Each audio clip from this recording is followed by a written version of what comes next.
একদিন খেলা দেখলে মনে হয় যে ফিরে এসেছে প্রাইম ব্রাজিল, আবার অন্যদিন যেন ব্রাজিলকে লাগে সবচেয়ে নড়বড়ে। কার্লোর দলে এই মুহূর্তের সবচেয়ে বড় অভাব যেন ধারাবাহিকতা। কিন্তু কেন এই সমস্যায় ভুগছে সেলেসাওরা? এর সমাধান কি আদৌ আছে? সবকিছুর বিশ্লেষণ ও উত্তর নিয়ে বিস্তারিত থাকছে প্রতিবেদনা। দক্ষিণ কোরিয়ার বিপক্ষে তাদের মাঠে জয় ৫-০ গোলে। র্যাঙ্কিংয়ে ২২-এ থাকা কোরিয়াকে বড় ব্যবধানে হারানোর পর মনে হচ্ছিল ১৯-এ থাকা জাপানের বিপক্ষেও সহজ হবে ব্রাজিলের জয়। তবে সেই ম্যাচে ব্রাজিল হেরে যায় ৩-২ গোলে। এ যেন দুই ম্যাচে মুদ্রার দুই পিঠ দলটির। শুধু যে গত দুই ম্যাচে এমন হয়েছে তাও নয়, এর আগে চিলিকে ৩-০ গোলে হারানোর পর ৭৬ নম্বরে থাকা বলিভিয়ার কাছে ব্রাজিল হারে ১-০ গোলে। কলম্বিয়াকে ২-১ গোলে হারানোর পরের ম্যাচে আর্জেন্টিনার কাছে হজম করে ১ গোল। ইকুয়েডরকে হারানোর পরের ম্যাচে প্যারাগুয়ের সঙ্গে হার, আবার ইকুয়েডরের সঙ্গে ড্র করে প্যারাগুয়ের বিপক্ষে জয়। হঠাৎ ছন্দপতন ব্রাজিলের কারণ কি বড় আকারে? ভক্তরা মাঝে মাঝে খেলা দেখে মনে করেন ব্রাজিল বোধহয় ফিরে এসেছে, আবার পরের ম্যাচে মনে হয় এ তো অচেনা ব্রাজিল। এই ব্রাজিল বিশ্ব চ্যাম্পিয়ন নয়, এই অনুভূতি আসছে প্রায়ই। কিন্তু এর বড় কারণ কি? আপাত দৃষ্টিতে বিশ্লেষণ করলে এর দুটি কারণ পাওয়া যায়। এর মাঝে একটি হোম ও অ্যাওয়ে ম্যাচের কারণ, দ্বিতীয়টি ব্রাজিলের একাদশের পরিবর্তন। আর এই বিষয়গুলো এত দ্রুতই হচ্ছে যেখানে মনে হচ্ছে ছন্দপতন হচ্ছে ব্রাজিলের।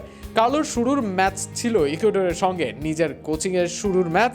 ফর্মে থাকা ইকুয়েডরের যারা ঘরের মাঠে হারিয়েছে স্ক্যালোনির আর্জেন্টিনাকে, যে কারণে ঝুঁকি নেননি কার্লো। এই দলের সঙ্গে ডিফেন্সে মনোযোগ দেন, খেলেন লং বল। ফলে এই ম্যাচে ব্রাজিলকে লাগছিল ছন্ন ছাড়া। পরের ম্যাচে ঘরের মাঠে গোছানো আক্রমণ, মাঝ মাঠের শক্ত অবস্থান, ফলে প্যারাগুয়ে হয় বধ। চিলির বিপক্ষে আবারও ঘরের মাঠে ম্যাচ, পূর্ণ ছন্দে ব্রাজিল। বিশ্বকাপের যাত্রাও অনেকটা নিশ্চিত। সেই ম্যাচে দেখা গেল ব্রাজিল ম্যাজিক, চিলির জালে ব্রাজিলের ৩ গোল, অনেকটা পুরনো সেলেসাওদের খেলার ছাপ। এরপর লা পাজে অ্যাওয়ে ম্যাচ, যেখানে শ্বাস নেওয়া বেশ কঠিন। এর সঙ্গে আবার ব্রাজিল খেললো দ্বিতীয় সারির একাদশ নিয়ে। একদিকে কার্লোর অধীনে অনেক নতুন খেলোয়াড়, টিম কম্বিনেশন গড়ে ওঠেনি। এর সঙ্গে নতুন খেলোয়াড় আর বলিভিয়ার বৈরী আবহাওয়া, সব মিলিয়ে হেরে গেল ব্রাজিল। কোরিয়ার বিপক্ষে ব্রাজিলের অ্যাডভান্টেজ ছিল ফিজিক্যালি। এর সঙ্গে ইন্ডিভিজুয়াল ব্রাজিলের খেলোয়াড়রা বেশ সমৃদ্ধ। ৫ গোল গেল প্রতিপক্ষের জালে। পরের ম্যাচেও ফিজিক্যালি উন্নত ব্রাজিল, তবে টেকনিক্যালি জাপান ছিল ভালো। এর বাইরে একা হাতেই ম্যাচটা ব্রাজিলকে হারিয়ে দেন ব্যাকআপের ফ্যাব্রিজিও ব্রুনো, যে কারণে এগিয়ে থেকেও হারতে হয় তাদের।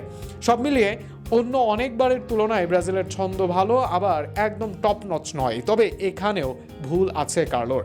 বলিভিয়ার লা পাজের চেয়ে চিলির বিপক্ষে ঘরের মাঠে ম্যাচ সহজ জাপানের বিপক্ষে কোরিয়ার সঙ্গে ম্যাচ। তবে কোচ কঠিন ম্যাচে বেছে নিলেন পরীক্ষা নিরীক্ষা, ভুগতে হলো দলকে। এখনো পর্যন্ত তাই ডিসিশন মেকিংয়ে কিছুটা দক্ষতা দেখাতে হবে কার্লোকে। একই সঙ্গে ব্যাকআপ পজিশনে ব্রাজিলের জ্বলে না ওঠা একদিকে চিন্তারই থাকবে। এই ভালো মানের ব্যাকআপ না পাওয়া ব্রাজিলকে ভুগিয়েছে যে গত ৩ বিশ্বকাপে।